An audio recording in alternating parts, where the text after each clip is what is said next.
Hello, I know it's been such a long time. I almost need to get used to talking to the camera again. Wow. If you don't know me, hi, my name is Misha. I'm a meditation coach and I specialize in intuition. And my sole purpose is teaching you the insane power of your mind and the insane benefits of a meditation practice and how just this simple act can ripple out into your life in unimaginable ways. Like, I really preach it because it's something that's really helped me and can really help you. And I know it's been a long time since I've done a video. I told myself that I'd film at least every month, but I've just been so caught up in other things. If you follow my Instagram, maybe you'll know that I got a book publishing deal, but yeah, it's taking up a lot of my time. But like I can't wait to share with you because there's a lot of stuff in there that I think you're really going to enjoy, and ideas that I have been biting my tongue to share. I'm just really excited about it. There's a bit of actually, like, I don't know how much I can say. I just really wanted to share with you how a meditation practice can deepen your wisdom. I was reflecting on guru culture. So in the East, they have their gurus. Buddha was probably the most famous guru. There's Osho, Sadhguru, and it's a big part of their spirituality. But these people are just mentally smart. They're mentally smart. They're so smart that people travel countries to ask them guidance to solve their problems, and they don't seem bad at it. They all meditate and they all advocate what they know and their wisdom to meditation. But it's not just in the East that they have their gurus. In the East they have the gurus, in the West are philosophers. Aristotle, Nietzsche, Marcus Aurelius, these smart people, what did they all have in common? They all had either a meditation or introspection practice.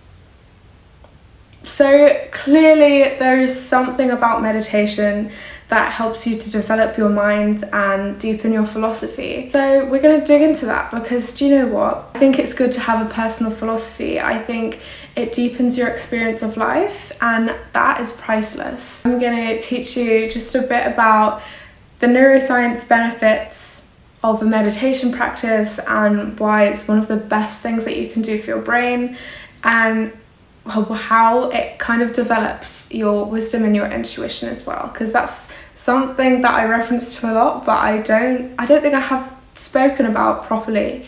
So I feel like this is probably one of the most obvious ones, but meditation for stress relief. So it reduces anxiety, it reduces stress, and this is good for the brain in several ways. Amygdala is a part of the brain that's responsible for stress responses, and it fills with adrenaline and cortisol when we're stressed. And that's not great. So when we are stressed, we tend to think more narrow-visioned. So we have more short-circuited thinking patterns. We can't put our focus in one place and hold it for too long because it doesn't feel safe, because we're in flight or flight. Stress also hijacks our prefrontal cortex, which is responsible for problem solving, decision making.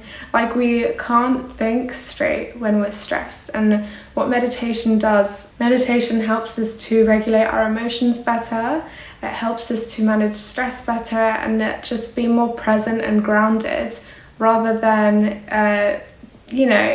worrying about things too much. Like, just having more of a control of where you put your awareness, so you're not dragged down trains of thought that are just not useful to you and only make you feel worse.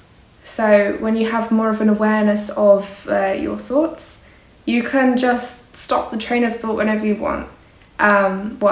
With practice. So meditation also enhances our brain connectivity. So this helps with cognitive flexibility.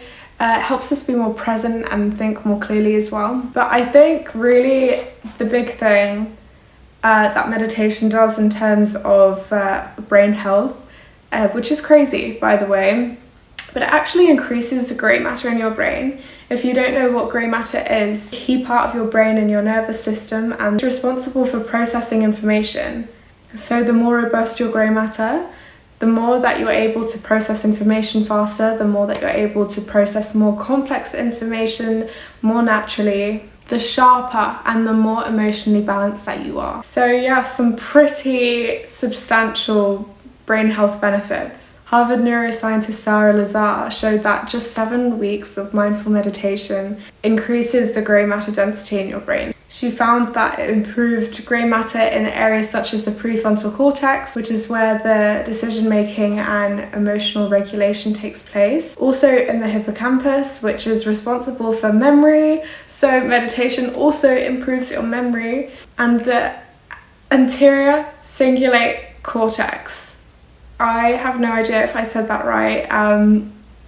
Please correct me if I'm wrong, but this is responsible for attention and empathy, so your ability to focus. Also the insula, so self-awareness. So your self-awareness improves, your focus improves, your general awareness improves, your empathy improves, your memory improves, your ability to problem solve improves.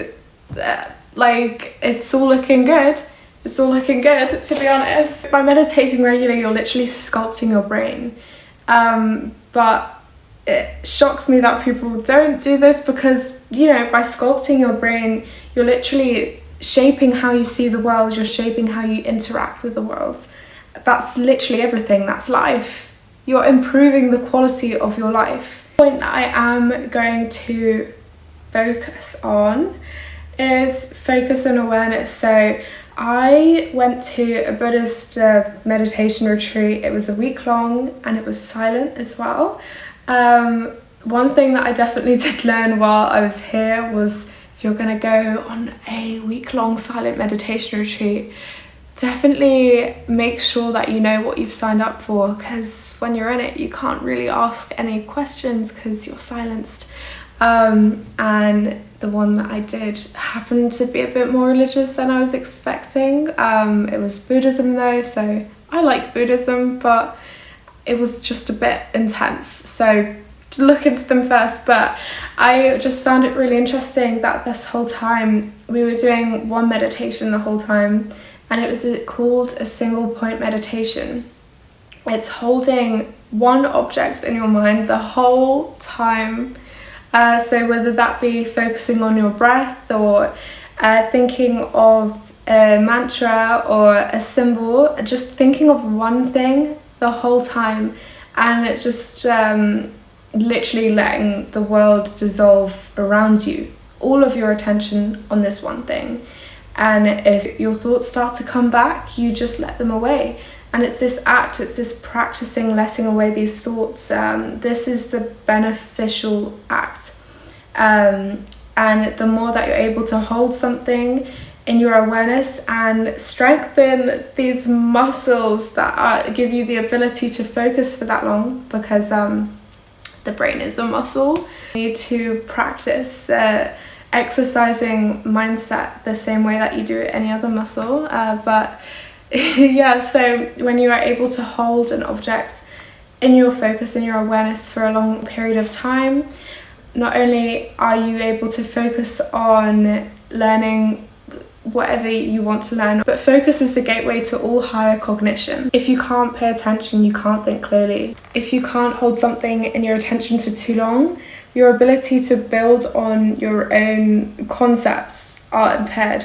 But just this one simple act, just giving yourself that discipline to focus for a long period of time, that gives you the ability to direct your awareness, refine your awareness.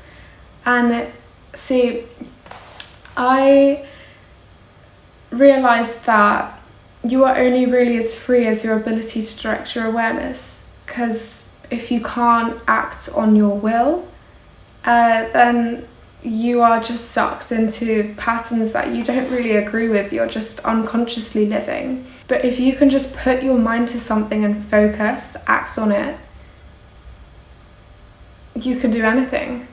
Literally everything is mental. It does shock me that we aren't working out our brains already the same. Like, people are out here, they're giving it all of this, but the muscle that actually determines the quality of our life is just what's happening with that? We're wasting it away. Okay, and the final point that I'm going to make is my favorite one. I bring it up all the time. It's to do with the subconscious and the subconscious wisdom. So this is really building on like how we develop wisdom and a strong inner compass and inner guidance system. Carl Jung, he said that the subconscious is wiser than the conscious mind. He admits that the subconscious has wisdom beyond our conscious insight. That's the quote. So what does this actually mean? When you bring your awareness inwards, you are becoming more familiar with the subconscious aspects of the mind.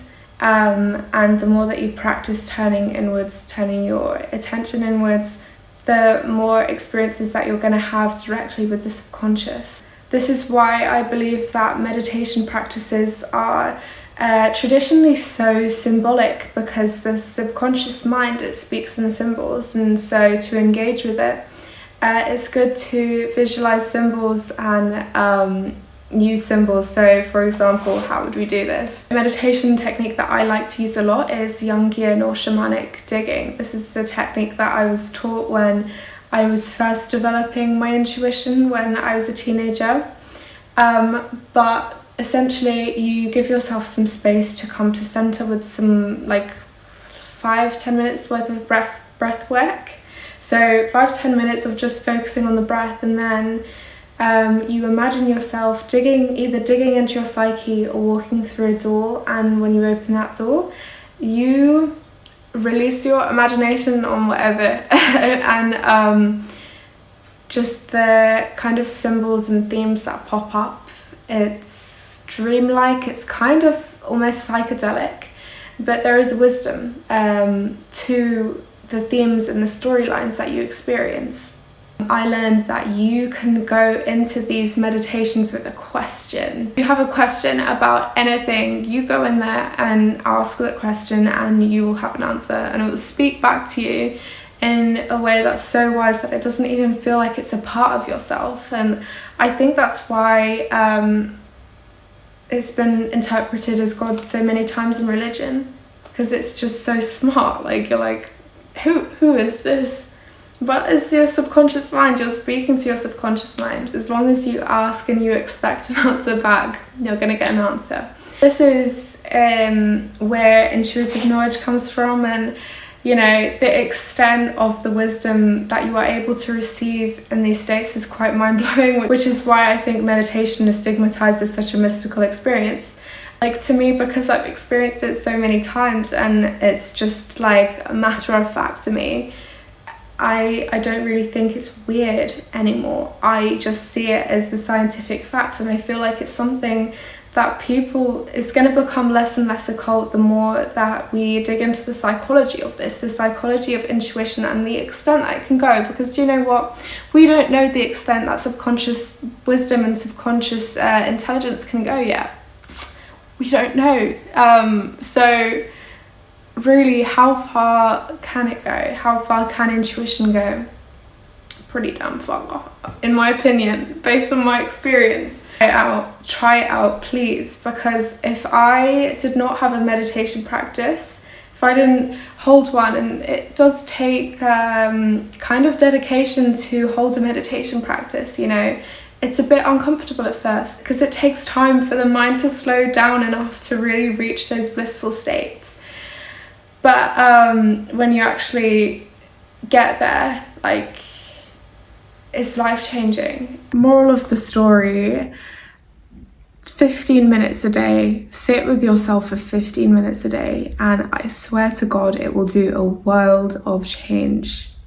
It might take some time, but doesn't anything? How long does it take to grow a big fat bicep, you know? You just have to trust the process, and like, I just think that there is still more science to be proven before this becomes more of a mainstream thing. But trust me, it will, because I swear by the benefits. I swear by them. If you are interested in like going more in depth in a meditation practice, you can take a look at perspective.net, which is my website. I have a free metaphysical blog is it metaphysical? I don't know. I dig into different topics of meditations, and like I explore esoteric philosophies and traditions, and I also link those up with psychology and neuroscience perspective to kind of ground them more into understanding that more people can kind of connect to.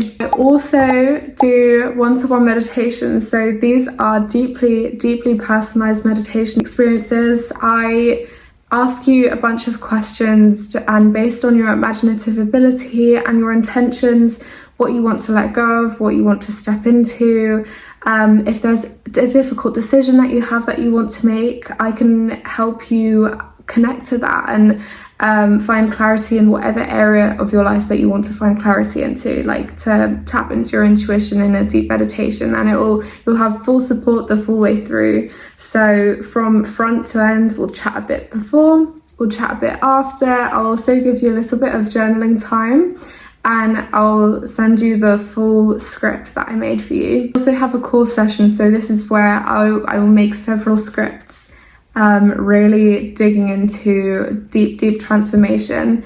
And if that's something that you're interested in, so you can check it out on my website, you can book on my website, but you can also DM me on Instagram if you have any kinds of questions about the process, or anything like that, or if you want to borrow my intuition for something. I do text guidance, so you can DM me on Instagram and ask me about that too. And I've got loads of reviews in my Instagram highlights on my website. Full spiel, okay? But anyways, I hope you've enjoyed the video, and I will see you again soon.